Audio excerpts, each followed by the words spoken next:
student.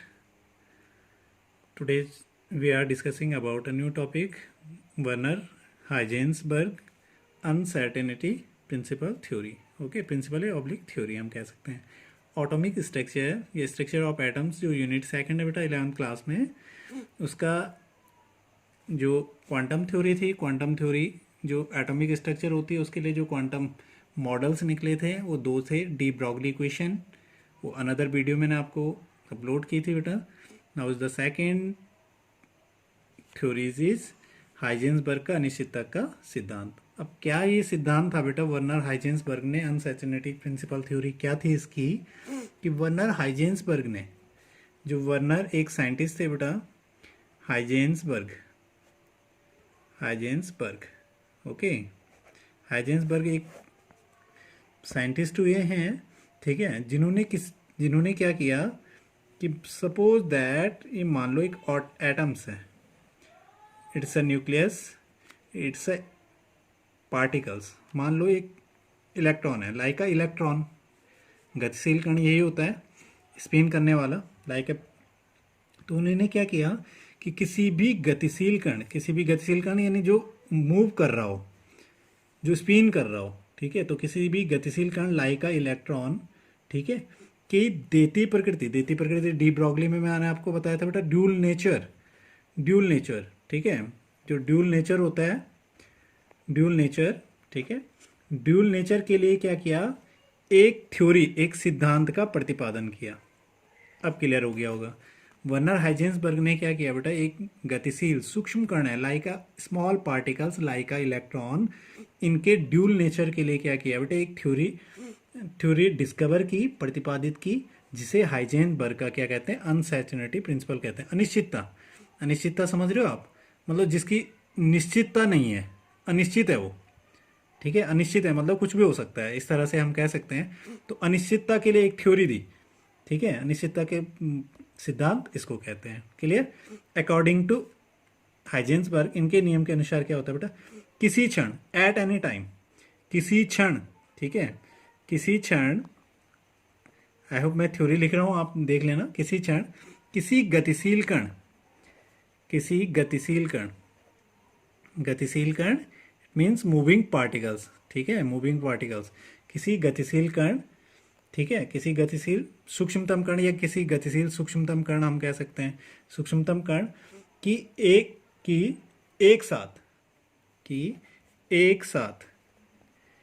अब क्या क्या पॉसिबिलिटी नहीं है, एक साथ यथार्थ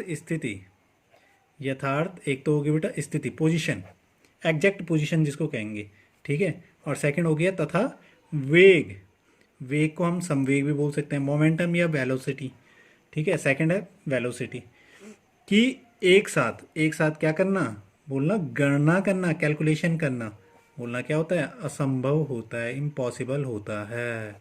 इट्स अ हाइजेंसबर्ग प्रिंसिपल. ये है बेटा थ्योरेटिकल. फिर से एक बार समझ लो कि किसी क्षण किसी भी गतिशील कण की, किसी सूक्ष्मतम कण की यथार्थ स्थिति तथा वेग, एक है बेटा, ठीक है, ड्यूल नेचर क्या क्या है, यथार्थ स्थिति है पहले नेचर, दूसरा है बेटा वेग या संवेग, इन दोनों का बेटा एक साथ क्या करना, गणना करना, कैलकुलेशन करना, बोला क्या होता है, असंभव होता है.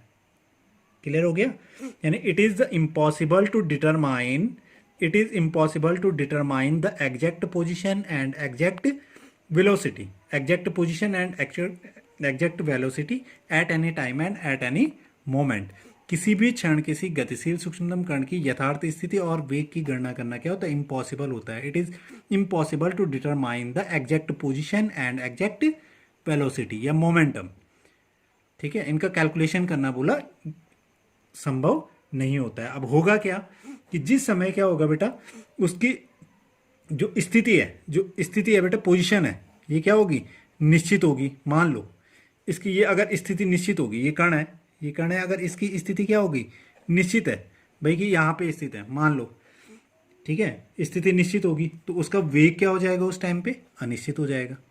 भाई वेग तो नहीं निकाल सकते हम वहाँ पे उसकी पोजीशन की निश्चित है, अगर पोजीशन निश्चित होगी, ठीक है, तो वेग वहाँ पे क्या हो जाएगा, अनिश्चित हो जाएगा. क्लियर हो रहा है, वेग अनिश्चित होगा. और जिस समय बेटा वेग सपोज दैट। और यदि बेटा संवेग या वेग क्या होगा, निश्चित होगा, इसको निश्चित कर देते हैं, उस समय उस कण की क्या होगी बेटा, उस कण की स्थिति क्या हो जाएगी, अनिश्चित हो जाएगी। यानी दोनों अपोजिट हो जाते हैं एक साथ, मतलब इन दोनों को हम कैलकुलेशन कर ही नहीं सकते हैं। ये कौन कहता है, हाइजेंसबर्ग कहता है। क्लियर हो गया। तो बेटा मान लो इसके लिए इन्होंने एक फॉर्मूला भी दिया है, del X into del V equal to H upon 4 पाई।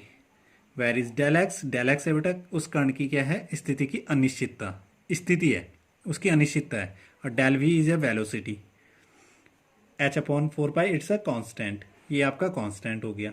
ठीक है, तो del X into del V is equal to H upon 4 pi. Del X कण की स्थिति होगी और डेल वी क्या हो गया बेटा, कण का वेग हो गया, कण का संवेग हो गया। ठीक है, अब डेल वी भी हम लिख सकते हैं, डेल वी।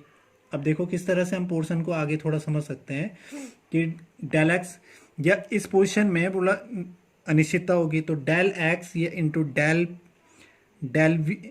वी। अब मैं यहाँ पे पी लिख रहा हूँ, अभी बताता हूँ आपको पी क्यों मैंने लिखा।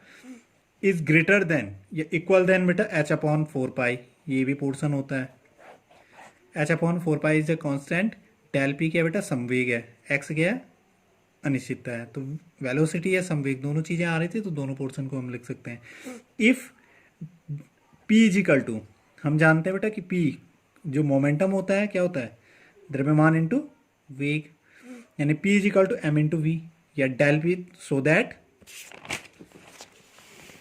दैट आगे पोर्शन को देखेंगे, del P is equal to M into V को क्या लिख सकते हैं, डेल वी। बेटा डेल पोर्शन लगा है ना इन पे, ये अनिश्चितता को दिखाते हैं। डेल वी वेलोसिटी की अनिश्चितता, संवेग की अनिश्चितता। ठीक है, so that del X into del P की जगह हम पीछे इस पोर्शन में क्या लिख सकते हैं, यहाँ पे डेल पी लिखा था हमने, इस डेल पी की जगह क्या लिख सकते हैं, आगे पोर्शन देखो, डेल पी क्या हो गया, डेल पी ये लिख लेंगे, M del V is equal than या ग्रेटर देन जो भी पोर्शन है एच अपॉन 4 पाई।